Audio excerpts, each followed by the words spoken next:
Good morning, Dreamhouse Nation. James Lewis of TDH joining us from Kansas is Richard Williams. Richard, thank you for joining us today. Great to be here. We are very excited. I understand out now you have a new 3D career-spanning collection, Another Fork in the Road, 50 Years of Kansas. Tell us a little bit about that. Well, yeah, the CD came out. It's been a few weeks now. And basically what it is, it covers our history from the first album to where we are today. We bookended. The first song that got us a record deal was a song called Can I Tell You? And so we did a re-record with this version of Kansas of that song to kind of bookend this entire project.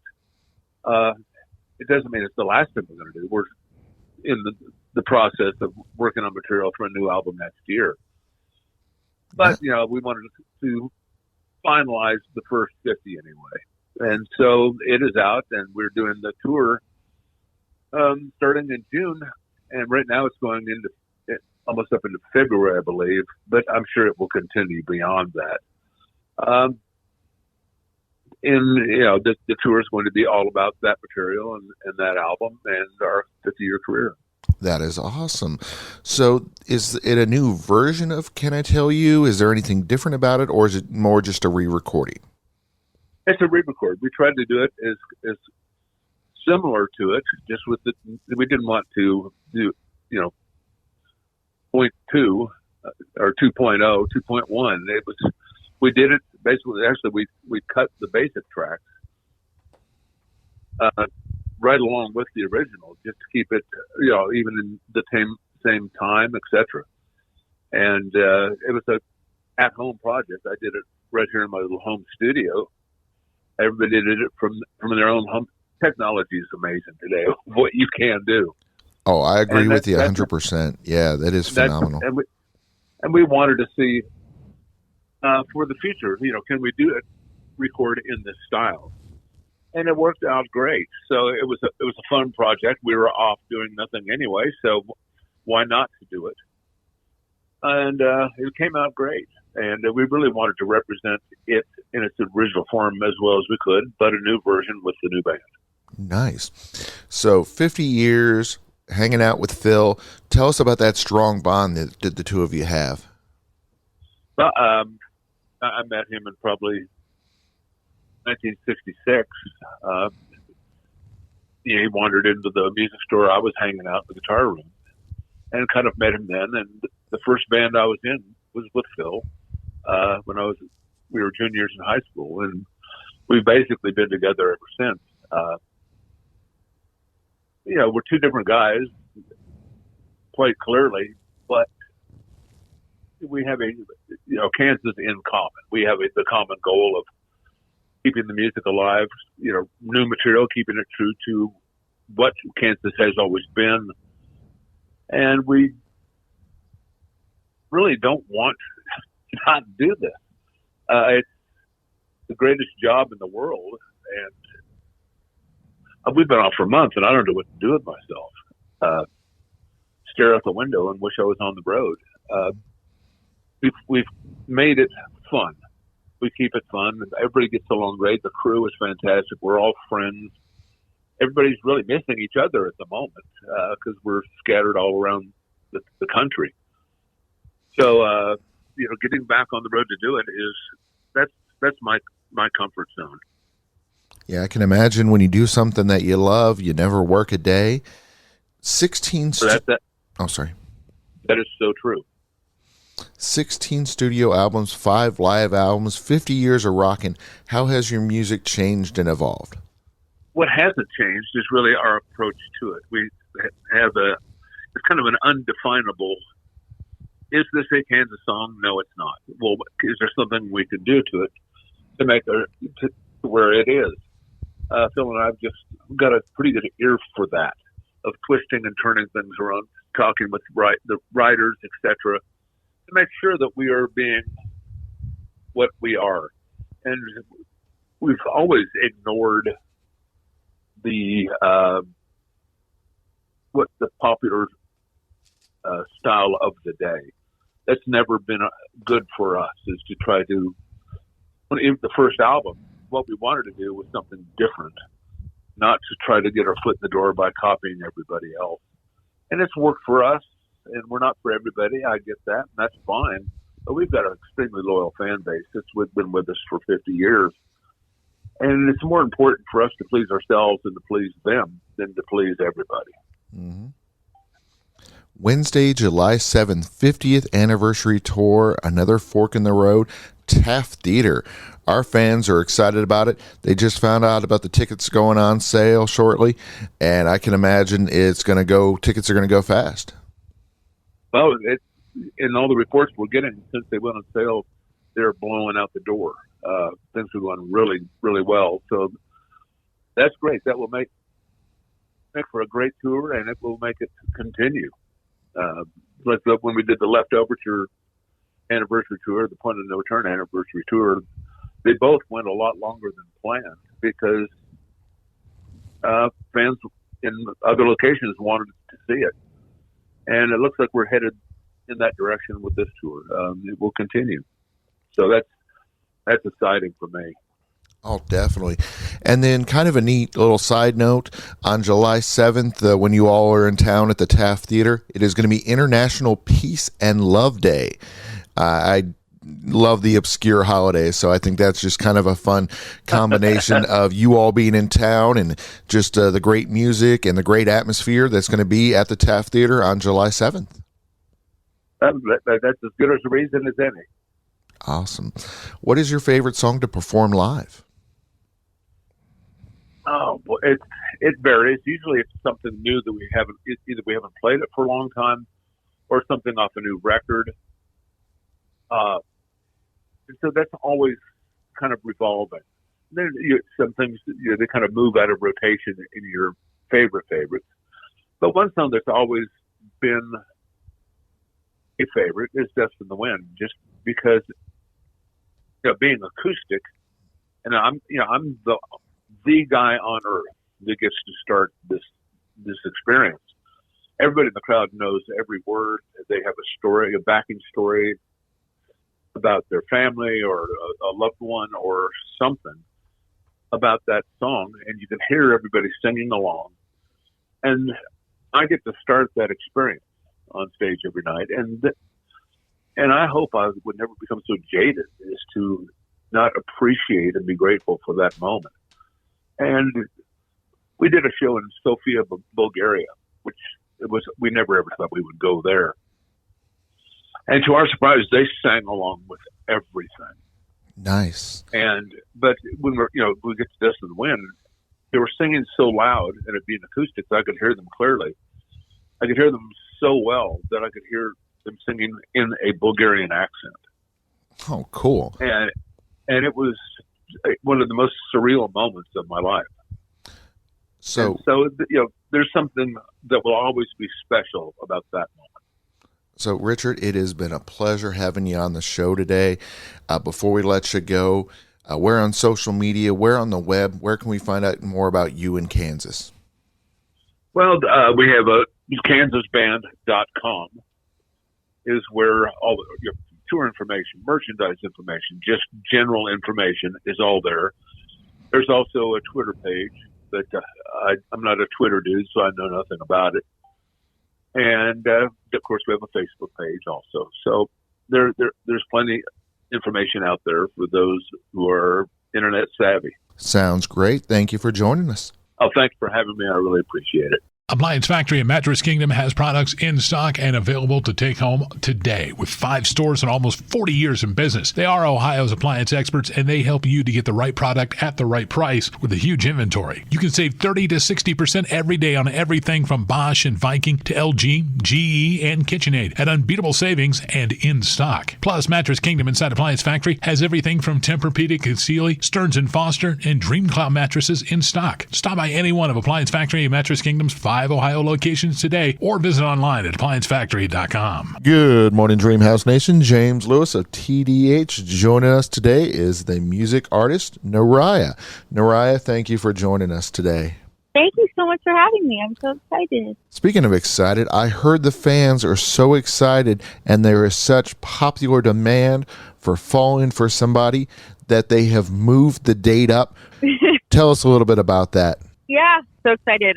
This song was a really special one, and it was one of a song that we wrote actually a few months ago. And yeah, people really loved it across TikTok and all of the socials. And we decided that we are going to release it early because we have some very, very exciting things around it that I'm not allowed to talk about yet, but It's been really fun. It was the first thing. I got a really cool music video for it, and it's one of my favorite releases. I think, something really special about it is it's one of the songs that I really feel like I found my sound, and it's the exact kind of, place I want to sit where I can kind of mend a song that the verses are very storytelling and the chorus and the hook is a lot more upbeat. So it's a very fun one. Definitely. I understand that you are kind of synonymous with storytelling through your music. Mm-hmm. Yeah, that's always been a big thing for me. I think the vulnerability in that it's always been something that I, as a writer and as a songwriter and as an artist, everything I write about is so real, and I have to write about something that really happened to me. So I think that's where the storytelling really comes. And, even when I'm writing the songs, that's always been my most important process for it. Nice. Now you mentioned always, because heck, you've been pretty much your entire life been writing songs. When did you write your first song? I wrote my first song when I was 5, and it was called The Wishing Well. And it was my parents had just gotten divorced, and my dad, he had drawn this, he had made this painting, and it was hung in my room, and it was me and my sister, and there was a rainbow in it, and there was a wishing well, and I put it all together years later, which was so beautiful. But I wrote my first song. It was basically about the picture. So I wrote about all the things going on in the picture, and that was the first song. And yeah, I wrote it down in a little composition journal and got it recorded. And I've just loved it my whole entire life. So why do you have such a natural knack for storytelling? Honestly, I think it's because I loved to talk as a kid too much. I was such a talker. And my poor parents were always like, Neriah, you won't let anyone get a word out. Like, I would just talk and talk and talk and talk. And, I think I matured at a very young age. And I think I was so interested in what was going on around me. And stories were something that always just interested me, and especially music. I think, I was very drawn to listening to music that I felt had a story or a real connection or something I related to. That was always what I found myself listening to when I went through my first breakup, or when I was really sad, or when I was happy. I thought it was so cool being able to find songs that were able to kind of emulate those emotions. So I think finding that and realizing that and just listening. I also think when it comes to music, for me, it was such a therapeutic lane for me that when I was writing and doing all these things, a lot of it would start with me journaling. I used to have a journal throughout my whole life, and I would just write in my diary or my journal. And I think a lot of times I would turn those into songs because they were all things that were, going on with me and things that I wanted to improve or that I wanted to understand. And writing was always just my kind of therapeutic lane of a way to do that. And in my opinion, some of the best songs all time really are kind of stories, and they're very episodic, and it seems like your work is that, but also on top of that, as opposed to some of the other artists, yours is very open and honest. Mm-hmm. Yeah, that's something that's really important to me as a person. My biggest values in life are honesty and is honesty. And I think, when it comes to music, I think for me and when I was doing it, it's like every single thing I write again, it's so honest and real. It's about what happened. And that's something I want to be able to, my listeners to understand. It's like we all go through hard things, and, I want to kind of be a voice for them. I make music 100% for myself first to get through what I'm going through, but also, to show people that they're not alone. And I think there's a lot of artists that are, or there's been so many sessions I've been in, and people have said oh, well, you don't want to be the one hurt, or you don't want to be this. And I'm like, well, I was I got my heart broken and I was crying for 2 weeks. So, a lot of it's about breakups for me and relationships. And, I think it's really important to be honest and to admit when, you're doing something wrong or when they're doing something wrong, and just to have that kind of realness in it, because I think that's something that I just always gravitated towards music. And I think, I've always been, I started off doing YouTube when I was really little, and I would do vlogs, and that was my favorite thing to do. And I think to build a community, like, I just love being able to be honest and vulnerable. And even now, it's like I'll message my fans like advice all the time, and we'll get into conversations because, you know, I think it's so important, and I think it makes the music so much more real. And the more they know me as a person and you know, what I've been through and the experiences I'm going through, I think the more they're going to be able to see, you know, where they can relate and how the music can help them. I understand you spent a lot of time in Brentwood and Malibu, driving up and down the coast, and that kind of inspired some of the writing as well. Yeah, 100%. It was a lot, especially when I was doing all those commutes and everything. You know, it was a lot of driving, especially at 3 p.m. traffic. My poor mom and dad, like, you know, it's a lot. But yeah, I would just love listening down the coast or listening to music. I think, you know, the inspiration for that was definitely I'd be listening to music the whole entire time, or I'd be singing over karaoke. That was something we all love to do. Where's the best place to listen to your music?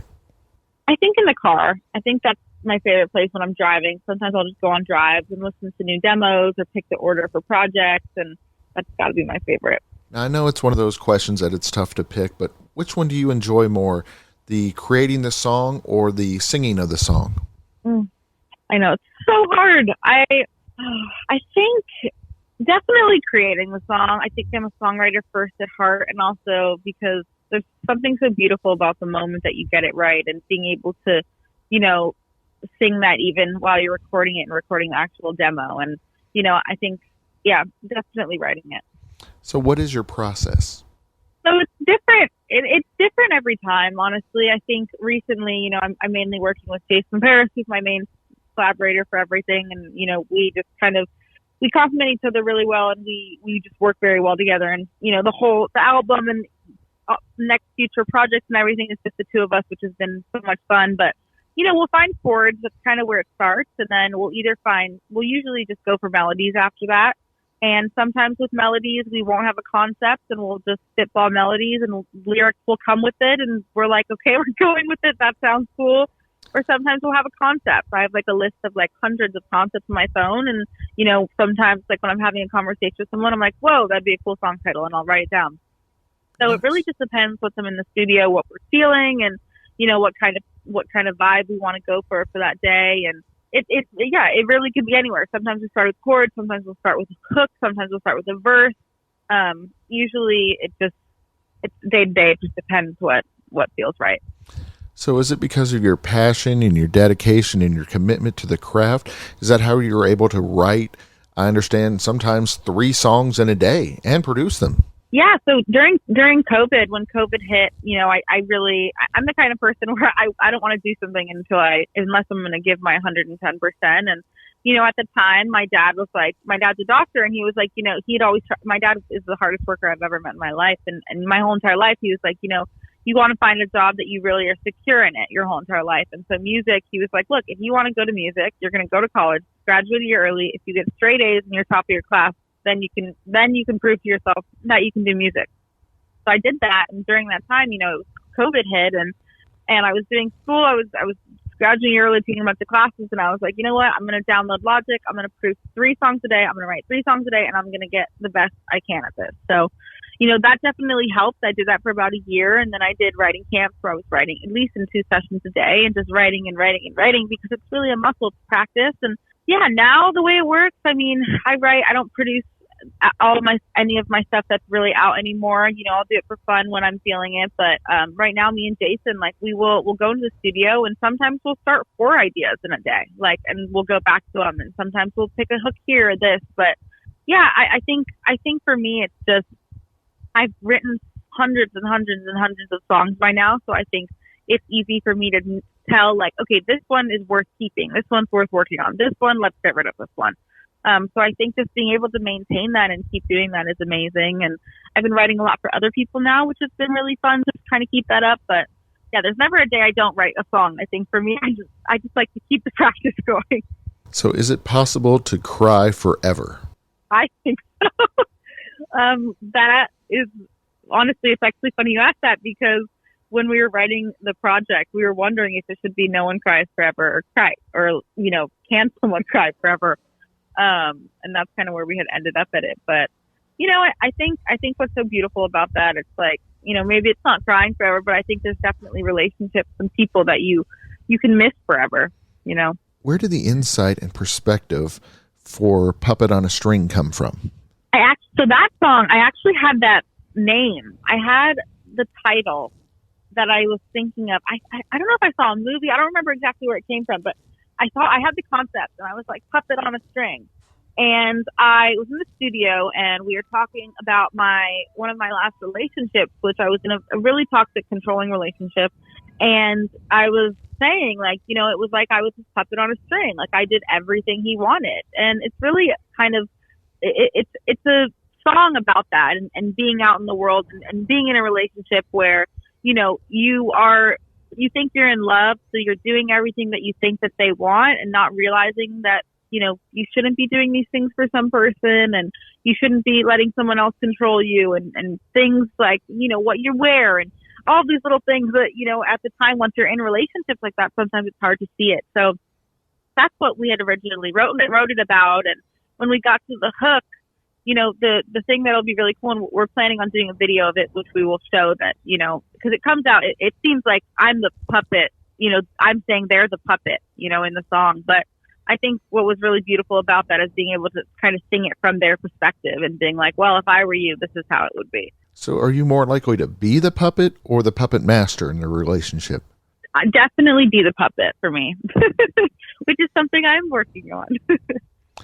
Now, I understand you have a bunch of great music. Of course, we have the Falling for Somebody that's coming out on the 30th, but I understand there's a steady stream of music that's going to be released over the next few months.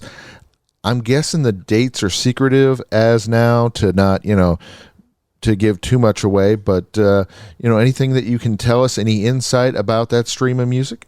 Yeah, of course. I haven't actually announced any of it yet, but I have no problem sharing it.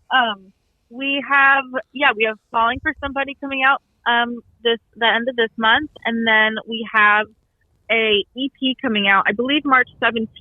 Because it's my birthday on the 15th, so we're doing like a little EP just to get some more music out, and then we have probably about 8 singles coming out, and then we're gonna go into a big album. So I'm super stoked on all of that. I'm really excited, and I'm really excited to just show this new journey and chapter of music with everyone.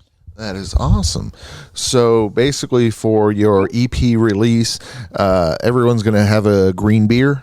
Yep. Because it's St. Patty's Day. I know, exactly. But yes. I might as well make...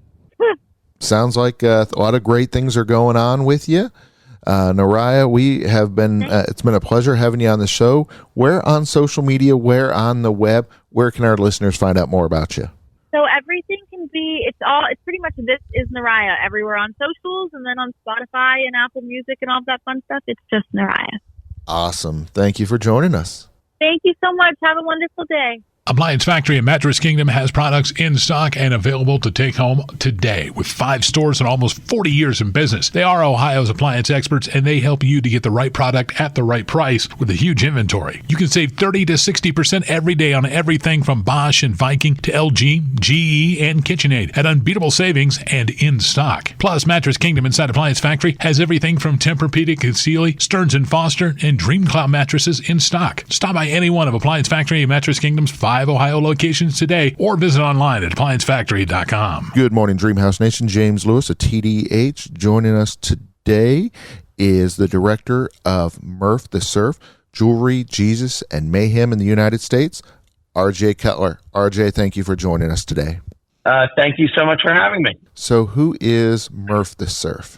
Well, Murph the Surf was, I guess the short answer is he was the mastermind behind the biggest jewel heist in American history, but he was also television's first true crime superstar, but he was also a grisly murderer who was sentenced to many lifetimes in prison until he found the Lord. And he was then a very impactful minister in the prison system in the United States. And as you can imagine, his life story along with having many incredible twists and turns, raises a lot of questions. And we explore them all in our series, Murph the Surf, which premieres this Sunday on MGM Plus.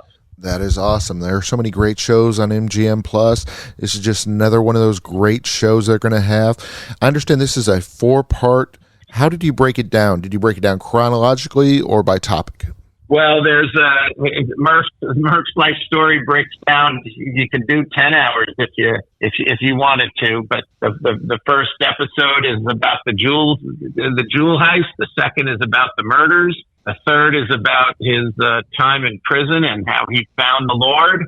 And the fourth is about his lifelong attempts to control the narrative of his life, including his attempts to control the narrative of his life while we were making this series.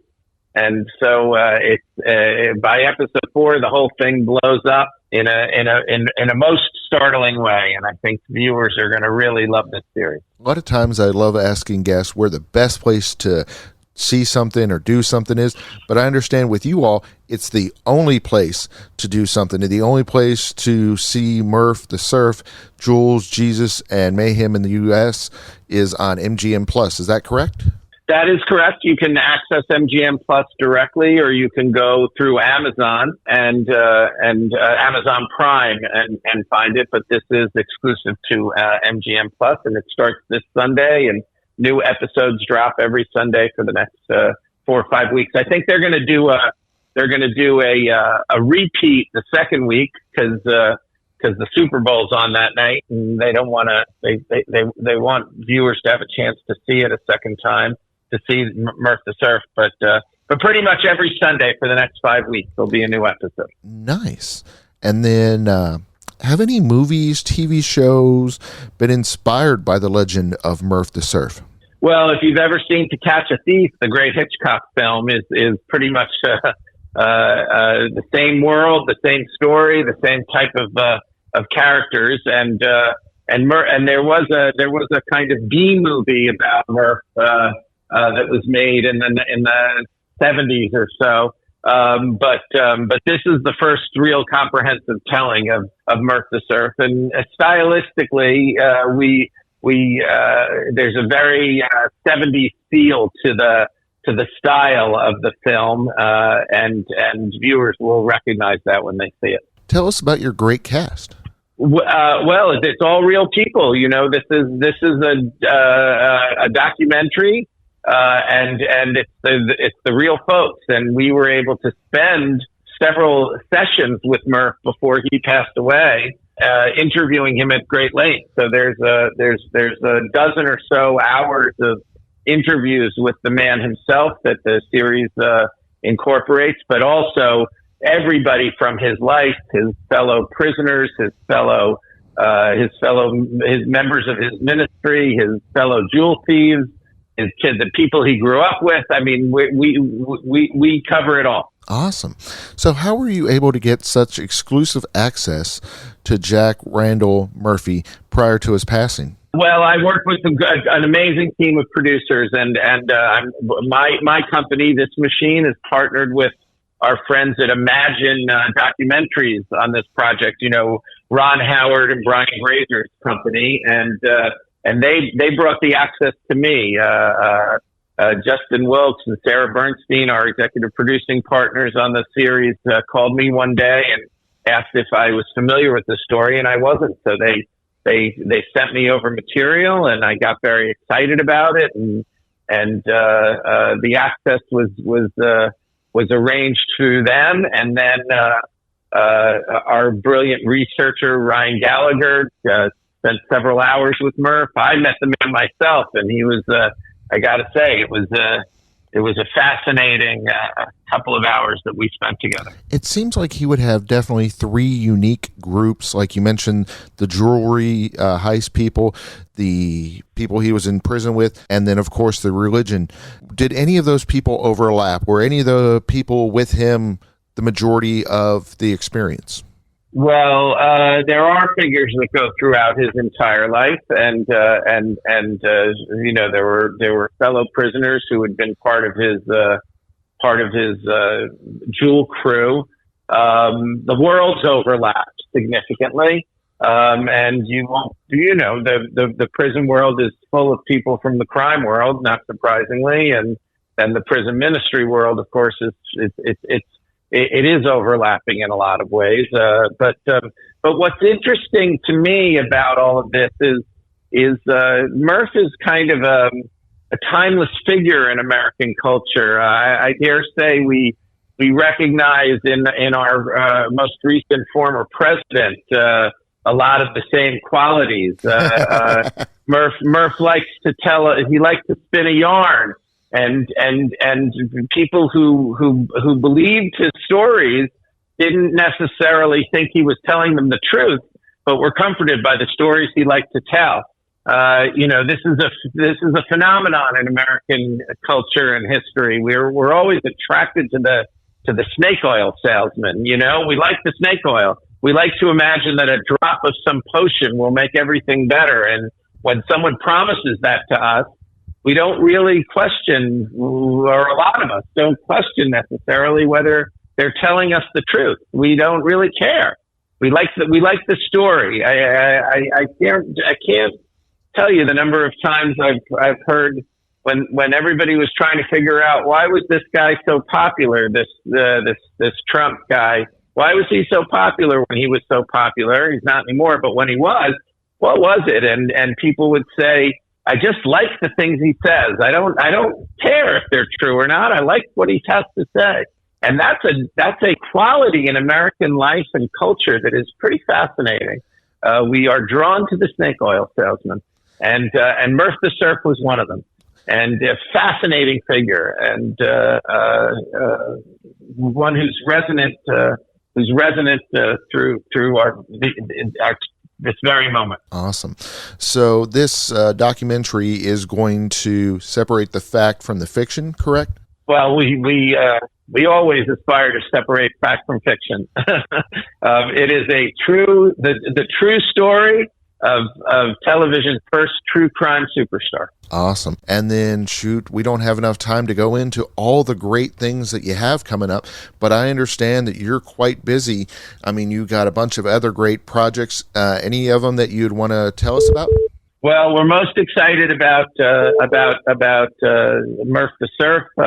We just had a film premiere at the Sundance Film Festival in competition there that we're so proud of, called The Disappearance of Sheer Height, and we expect that to be shared with the world in the coming year. So we're very excited about that. I'm hard at work on a film with Sir Elton John that's telling his story that'll be on Disney Plus next year, and so many other fun projects great. Coming. Yeah. Awesome. RJ, it has been a pleasure having you on the show. Our listeners are definitely going to tune in to Murph the Surf, Jules, Jesus, Mayhem in the United States on MGM Plus. Thank you for joining us. Thank you so much, my friend. Appliance Factory in Mattress Kingdom has products in stock and available to take home today. With 5 stores and almost 40 years in business, they are Ohio's appliance experts, and they help you to get the right product at the right price with a huge inventory. You can save 30 to 60% every day on everything from Bosch and Viking to LG, GE, and KitchenAid at unbeatable savings and in stock. Plus, Mattress Kingdom inside Appliance Factory has everything from Tempur-Pedic and Sealy, Stearns & Foster, and Dream Cloud mattresses in stock. Stop by any one of Appliance Factory and Mattress Kingdom's 5 Ohio locations today, or visit online at appliancefactory.com. Good morning, Dreamhouse Nation. James Lewis of TDH joining us today from Butcher and Barrel is Lisa Colena. We are going to be discussing all the great reasons to go to the Butcher and Barrel for Valentine's Day or for any time, for any special occasion. Lisa, thank you for joining us today. Yeah, thanks for having me. We're excited about having you shoot. I got to experience the Butcher and Barrel the other day with the missus. A world-class experience. Tell our listeners a little bit about the Butcher and Barrel. Sure. Butcher and Barrel is Cincinnati's only Argentine steakhouse that has a focus on Argentine-style meats, preparations, classic street food like the empanada, and Argentine-Italian influenced pastas and other traditional foods with a slight American spin to make it a little bit easier for the American palate. Nice. So it definitely sounds like it's a unique experience. Absolutely. Like I said, it's the only Argentine steakhouse here in Cincinnati. Owner Juan Moroni is originally from Buenos Aires in Argentina, and he wanted to kind of expand Cincinnati's knowledge about kind of that culture and, get us all introduced to some of the really cool things that they do in Argentina. Excellent. So how did it get started? How did he become a Cincinnatian? Juan actually, grew up in Argentina, and he actually recently took myself, the president of our company, and our culinary director to Argentina to experience it for ourselves. And we learned a little bit more about what got him here to Cincinnati. And it turned out he was thumbing through some pamphlets for colleges and saw the College of Mount St. Joe. And thought, honestly, this is something really funny we learned. He thought, hey, College of Mount St. Joe, sounds like there's mountains there. I love to ski. I'm going to check it out. So he applied and was accepted and came to Cincinnati to go to school for graphic design. He spent his entire college career here on the west side of Cincinnati, graduated from Mount St. Joe over here in Delhi, and, started working with his hands, doing some artistic things post-college to get into his own business, and began flipping houses, bought a house on eBay, actually, and was, doing some really fine craftsmanship on some of these homes, and was introduced to this building that was downtown for sale, along with a condo a couple blocks away, and was kind of deciding which of those would be his best investment. And ended up going with the building, and that building happened to have a bar in it, Cincinnati's second oldest bar, O'Malley's in the Alley. And the rest is kind of history. Once he got his feet wet with the hospitality industry and owning a bar, he decided to kind of expand on what he knew best. And what he knew best was, the culture that he grew up immersed in. And that was Argentina and Italy, since Argentina's culture is so heavily influenced by Italians. He decided to kind of, show Cincinnati what, they do in Argentina and how they eat and what that culture is like. And it's been really fun. I've been with the company about a little over 4 years, and we've opened 9 locations together.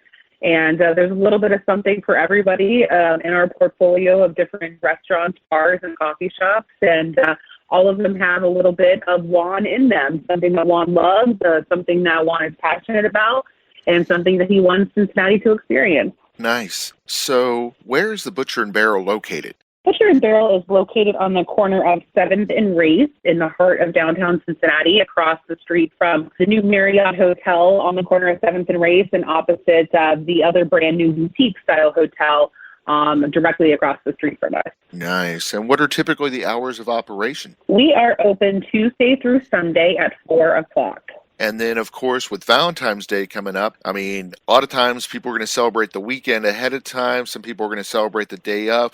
Tell us about your specials. What are you going to do to celebrate with your guest?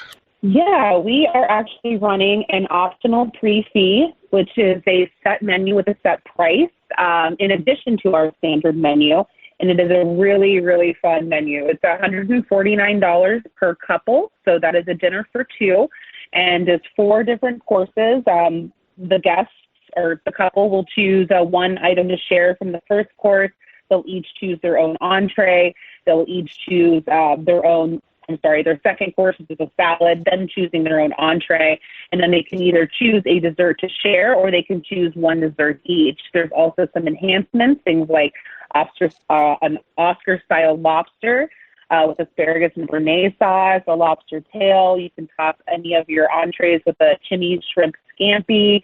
And we have a couple of cocktail features, a wine flight to pair with it. It's going to be really, really fun. Oh, it does. It sounds like it's going to be a great experience, something nice and romantic. The ambiance there is world-class, so I definitely recommend it like crazy. I was going to say, actually, and because Valentine's Day is on a Tuesday, we're actually running that pre-fee menu from February 10th through the 19th. So that's 9 days that you can go in and you can check out that special menu on top of everything else that we already serve. Excellent. It sounds like it's going to be some really great stuff going on down there. Obviously, you mentioned, you got the option of the starters. What do you like? What's your favorite type of starter? Since going to Argentina, I have kind of, fell in love with a couple of the traditional dishes a little bit more. I love our provoleta. Provoleta is an Argentine kind of like a fondue, but it's a harder cheese. It's made out of provolone cheese. Yes, and it is it's air aged during the day so that it gets kind of a little bit of crust on it, and then it is served in a cast iron skillet. It is molten. The cheese pool on that, if you've ever seen any cheese pool videos on some Chicago-style pizza or even mozzarella, the cheese pool on it is amazing, and it's topped with our Argentine relish, which is a relish of peppers and tomatoes, onions, and vinegar, and it really just complements the cheese so well. It's served with some crostinis. It's really awesome. Then, of course, our street food, empanadas, that's a staple that you can find at any of the Ignite establishments.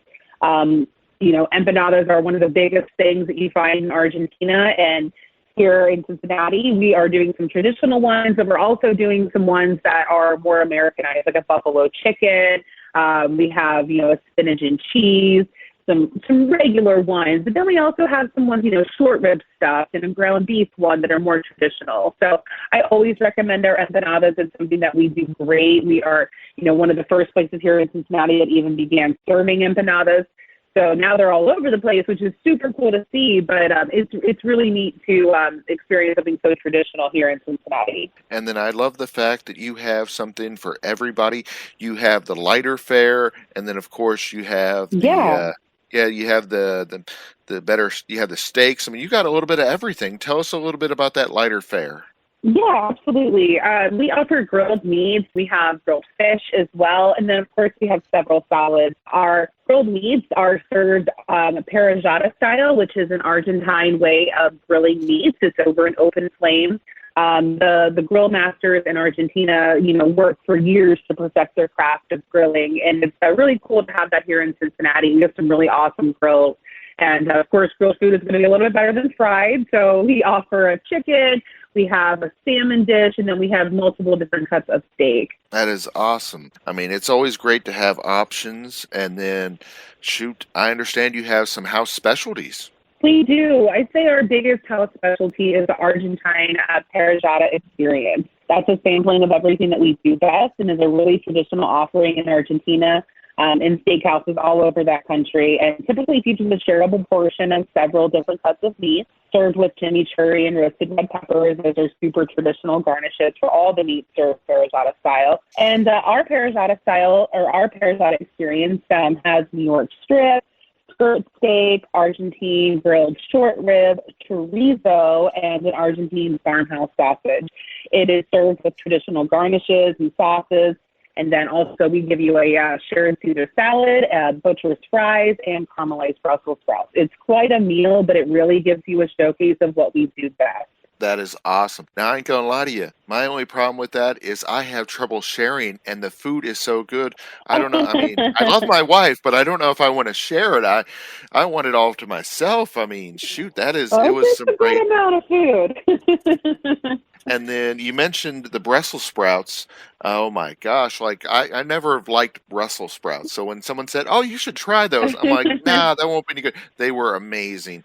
I mean, the sides, I really feel the sides make the meal, and you all have some great options. We really do, and I'm actually a vegetarian, so I'm all about the sides when I go places, and our sides are really amazing. Our gnocchi is handmade, and that truffled cream sauce with baby spinach is just to die for. We also have, a variety of different vegetables. We have the cream spinach, which is amazing. We have Parmesan and nutmeg, cream, garlic breadcrumbs, lots of cheeses. It's really fantastic. The grilled mushrooms are amazing. Our charred broccoli is amazing. I mean, honestly, you can't go wrong with some sides. Excellent. So there's a lot of great options there, but it's always important to leave room for dessert. And what do you got for dessert? Absolutely. Our desserts are all made in-house by our incredible baking team. They actually also make all of our pastries, empanadas, and bread for all of our restaurants. I highly recommend the bread pudding. That is something that has been on the menu and stood the test of time through different variations. But our bread pudding is just amazing. And our dulce de leche cheesecake, that is, you put dulce de leche on something, it is just amazing. And that cheesecake is incredible. Oh, sounds amazing. Sounds like there are so many reasons to go to the Butcher and the Barrel. Of course, one of the main reasons, like you said, Valentine's Day, the 10th through the 19th. So, if you don't have to go down there when it's crazy packed, you can go down there at your convenience and experience the Butcher and Barrel. Before we let you go, Lisa, where on social media, where on the web, where are the best places to learn more about Butcher and Barrel? Sure. You can view everything about our Valentine's Day and Valentine's Week menu, as well as book reservations and get a sneak peek at some of our menu items on thebutcherbarrel.com. We're also on Facebook at facebook.com/Butcher and Barrel and Instagram at Butcher and Barrel. Awesome. Thank you for joining us today. Thank you so much for having me. Appliance Factory and Mattress Kingdom has products in stock and available to take home today. With 5 stores and almost 40 years in business, they are Ohio's appliance experts, and they help you to get the right product at the right price with a huge inventory. You can save 30 to 60% every day on everything from Bosch and Viking to LG, GE, and KitchenAid at unbeatable savings and in stock. Plus, Mattress Kingdom inside Appliance Factory has everything from Tempur-Pedic and Sealy, Stearns & Foster, and DreamCloud mattresses in stock. Stop by any one of Appliance Factory and Mattress Kingdom's 5 Ohio locations today or visit online at appliancefactory.com. Good morning, Dreamhouse Nation. James Lewis of TDH joining us today from Don't Believe in Ghost is Steve Nathan and Dan Del Vecchio. Guys, thank you for joining us today. Thanks for having us. Yeah, thanks for having us. So, Steve, when did you first fall in love with music? I would say the moment it happened, I always, loved music, but I was probably in kindergarten and my teacher put on Beethoven's Fifth Symphony and I just dropped everything I was doing and walked over to the record player and stared at it. And it was the first time that I heard something that felt like I felt inside. Oh, wow. And then, Dan, what about you? Yeah, for me, I was probably around either 7 or 8 years old. The first band, coincidentally, that I heard was the Beatles. My mom was really into them, and that's all I listened to, and that's all I learned on the guitar when I started at 8 years old, probably about a year. So they were pretty much the band that got me into it, and the rest is history. It just was something that never went away to this day. So do both of you do the writing, or who does the writing? Basically, the whole band, it's a collective effort. A lot of the time, me and Steve will get together from his homegrown studio, and we work on ideas together. But sometimes any member could bring a fleshed idea out to the band, and we work on it together. There are certain songs like "Put Your Head Back" that we all actually, for the first time, got into a room together when we were on tour in a hotel room and wrote together. But yeah, it's kind of different every time, but a lot of it is just, it's some different songs have a different situation, So Steve, how did Don't Believe in Ghosts get started? I had been in a band prior to this, and really it was about getting back to being creative. We were on tour for 3 years straight, and that's fine, but it's not a very creative time. And so there was this just pent up need to create. And it wrote me away from where I was before, which was just a very linear rock kind of world.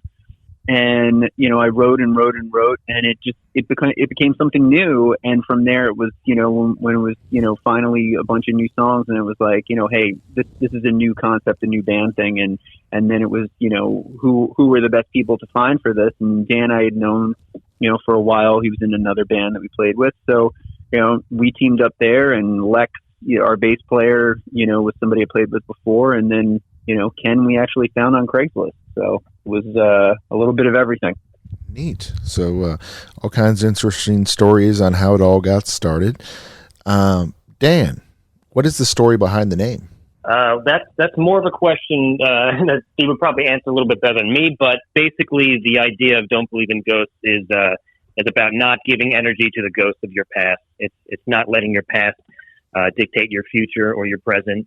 And it's not. I guess it's also about shutting out negativity. But if there's anything that I missed in there, Steve can probably fill that in. No, I mean that sounded good to me. Yeah. Nice. All right. So, what is the best way to avoid giving up that energy? Oh, well, easier said than done. Because we all do it. In fact, it's funny how, it's just one of those things. I think, to me, the thing that works for me, and I think everybody's might be different, is just to always be looking forward, to be making plans, to be working towards something, to stay, productive and try and keep it positive and try and just, focus on the things you can control and moving ahead, making new experiences. Yeah, Steve is essentially kind of the beacon of light of the band, the one who we look for, we look to for hope whenever things kind of seem like they could be negative. I feel like he's always somebody who keeps everything positive. So he's definitely somebody to look to for that. That is awesome. I'm glad to hear it's not a political thing, because when I heard the name Don't Believe in Ghosts, I was going to say I was thinking you all took a stance on you were either anti-ghost or pro-ghost, and and we don't need to go into those politics of ghost. No, we don't need that. No. So it sounds like some great things are going on with the band. What is the best way for the Dreamhouse Nation to hear your music? I mean, I guess, if you can remember Don't Believe in Ghosts, and then just add a .com to the end of it, then you're going to find us. You could always Google Don't Believe in Ghosts and we'll pop up. I think, one of the most fun ways to learn about us might be to, go to YouTube and search us out on YouTube and, watch some of our videos. And we have a lot of fun making the videos. We make them ourselves. We create our own little universe in there. And a lot of times characters and themes will correlate across multiple videos. So it's fun to spot that stuff. Awesome. Dan, we know you and Steve now, but tell us a little bit about Alex and Ken. Alex and Ken. Well, yeah, Alex is the bass player. He's certainly a character. He's a cool guy. I don't know what else to say about him, but he definitely brings a lot of personality to the band. Let's just say that. And you'll see that actually in a lot of our music videos. Ken, I could probably say the same thing. He's probably the looks of the band. Everyone's always yelling at us for Ken to take his shirt off at the shows. So he serves that purpose too. And he's a great drummer, a great guy. So. I don't know. You got anything to add, Steve, about either of those guys? Both just, wonderful guys. Wonderful guys. Yeah, no, they're a pleasure to work with. They should be here right now. Now, Steve, I understand music nowadays, it's hard to kind of put it in a box or put it in a genre, but Don't Believe in Ghost, does it really have an area that you would best describe it? I guess, I would like to think that it kind of depends on the song. We sort of, because when we sit down to write, we're not like, oh, this doesn't sound like us. In fact, we'll write stuff where we're like, this doesn't sound like anything we've done before, which is great. That's kind of like what excites us. And then we know that in the end, it'll kind of like have our sound to it as we all like work through it. And whatever that sound might be, like I say, alternative, indie pop, alt rock, stuff like that. But what do those titles even mean anyway? And I just don't think people listen to music the same way anymore either. It's not like somebody's like, oh, I only listen to this kind of music. I think people just, listen to more styles of music now. So I think it's about the song at the end of the day. Exactly. I mean, it used to be that, I'm a this kind of fan or that kind of fan or a fan of a particular band, but not, very limited, where now I think people are more open-minded about music, I believe.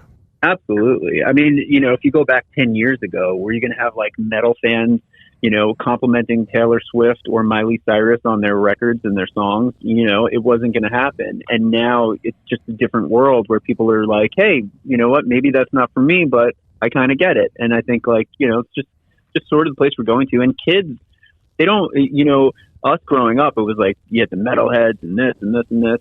But nowadays kids are they might have, a type of music they like more, but they listen to playlisting, and so it's a little bit more broad for what they're going to hear. So Dan, tell us about your new single, Always Right. Yeah, well, this was a song that I began working on actually all the way over the pandemic. It just started with a guitar riff, that I was recording it in my place, and then I sent it over to Steve. We started working on it together.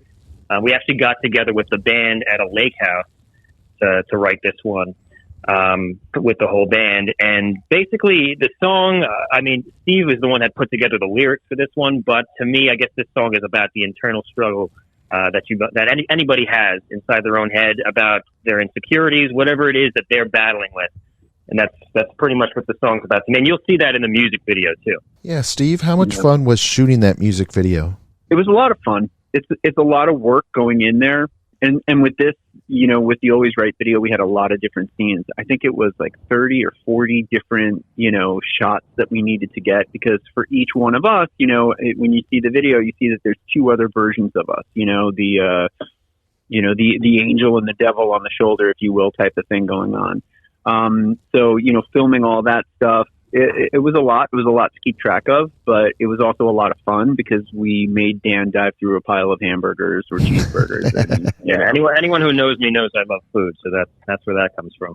But being able to walk in and say, Dan, they're gonna, we're gonna rub some hamburgers on your face, and he's like, okay, do I get to eat it when I'm done? And then, that's teamwork right there. That is commitment. I was going to say, when you have a member of your band that is willing to just go above and beyond, that is phenomenal. Absolutely. So, Steve, why has your music become so synonymous with several TV shows? I think we've just been lucky, The We Crash thing sort of fell in our lap, the Apple TV stuff. They came to us. We actually had a friend that was working with the show that came to us and said, hey, this could be a cool opportunity for you guys to be in the show. That was ridiculous that we were even for a couple of seconds just in it. That was above and beyond, plus the songs in there and they put us on the soundtrack. So just such a lucky and super cool thing. And with everything else, it's sort of we didn't even know with Ink Master until after it had gone and aired that the song was in there. So stuff like that is just, we just kind of see it on, coming into the bank or on the statements. And we're like, wait, we're on this show. It's weird how that happens sometimes. I guess if your song's out there and, I guess with one of these, I don't know if it's through a licensing company or what, I guess sometimes it's just the luck of the draw. They'll use things to fit. That is awesome. Yeah, I was going to say both of those great shows. And then I understand you also, is it tennis or golf? That was golf, I think, the U.S. Open, right? Yes. Yeah, that was golf. Nice. So it sounds like there's a lot of great things going on. Are there any other big announcements, any other things our fans need to know about besides Always Right? Yeah, so we have a bunch of singles that are going to be coming this year, and we are going to be on the road. So we're headed out, doing a bunch of dates. We're kind of slowly announcing them now, and over the next month or so, we'll be announcing more. So, for people to come and just keep up with us and, check out the videos. There'll be a video for every song we release, and there'll be a bunch of, and we're so excited about the newest songs that we have coming. So it's going to be an exciting time, and you never know, we might end up on some more TV shows. That would be awesome. So Dan, where on social media, where on the web, where should they follow you all at? If you want to see Instagram, it's just @mention Don't Believe in Ghosts, no spaces. Just like we said earlier, if you search our name on any of these things, we'll probably pop up pretty easily. If you search actually on Twitter, we're DBI Ghosts. On Facebook, I think we're just Don't Believe in Ghosts as well. But if all else fails, Google the name and you'll see all of it there. Or don'tbelieveinghosts.com is the one-stop shop for all that. That is awesome. Well, Dan, Steve, thank you guys for joining us today. Thank you again. So much, man. Appliance Factory in Mattress Kingdom has products in stock and available to take home today. With 5 stores and almost 40 years in business, they are Ohio's appliance experts, and they help you to get the right product at the right price with a huge inventory. You can save 30 to 60% every day on everything from Bosch and Viking to LG, GE, and KitchenAid at unbeatable savings and in stock. Plus, Mattress Kingdom inside Appliance Factory has everything from Tempur-Pedic and Sealy, Stearns & Foster, and DreamCloud mattresses in stock. Stop by any one of of Appliance Factory and Mattress Kingdom's 5 Ohio locations today, or visit online at appliancefactory.com. This has been James Lewis of This Dream House, the show that is all about the house. Thank you for listening to us this week. We hope you tune in again next week.